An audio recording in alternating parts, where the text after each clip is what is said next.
All right, so I'm Ryan Sullivan. I'm a junior here at the U of A, and I am from Cottonwood, Arizona.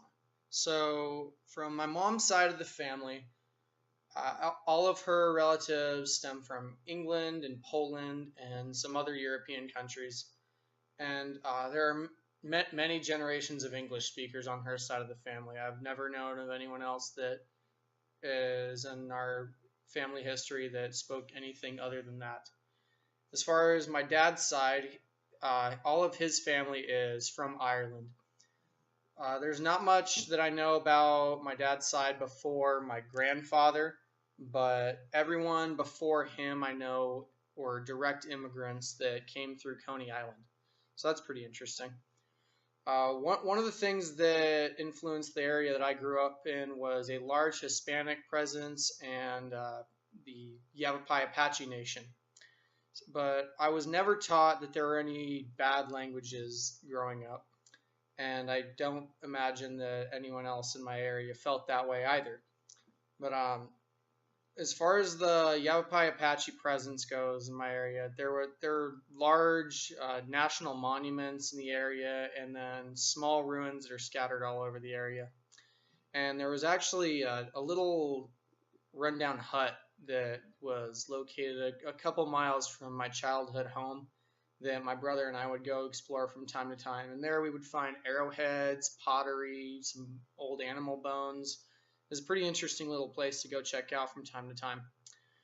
And after looking into the language that was spoken by the Yavapai Apache in my area, I learned that it is called Western Apache, and that there are other types of the Apache language as well as Western Apache. But Western Apache is a 6B status language, which means that it is threatened. And it is also part of the Athabascan language family. So I never knew any of that before looking into this a little bit deeper. And one of the things that I find interesting about the Western Apache language after looking into it a little more is that it's really hard to find any sort of research articles or documentation about the language between 1970 and 2000. And this could be from civil rights tension during that time, or just that Native American language was in a big downturn there, I guess. But there's not a whole lot after that. But since 2000, there are quite a few more articles, and that could be due to the kind of revival of Indian language in the Southwest.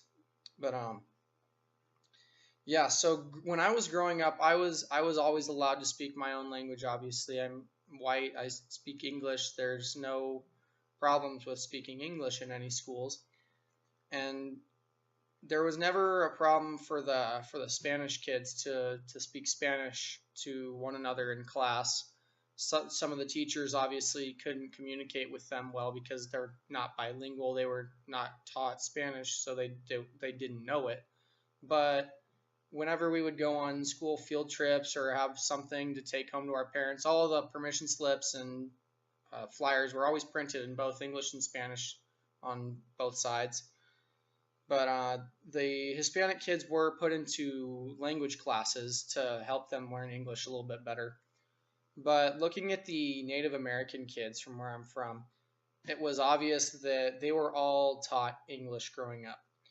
And I did not ever realize until I started taking this class some of the things that their parents or grandparents could have faced going to school, which could have definitely played a role in why they are so English heavy in their culture now.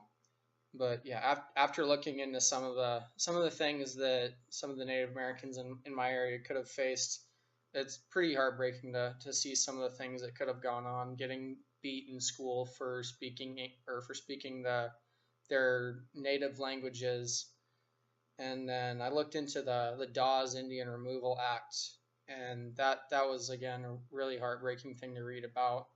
That it didn't deal directly with the natives in my area, but taking tribes from the east and pushing them west and forcing them to kind of assimilate could have also affected some of the tribes in my local area. But yeah, that it was pretty interesting to learn about some of the pressures and kind of look more into my own language heritage as I was growing up. I'm definitely glad that I took this class and found out a little bit more about the Native Americans in my area as well. Thank you.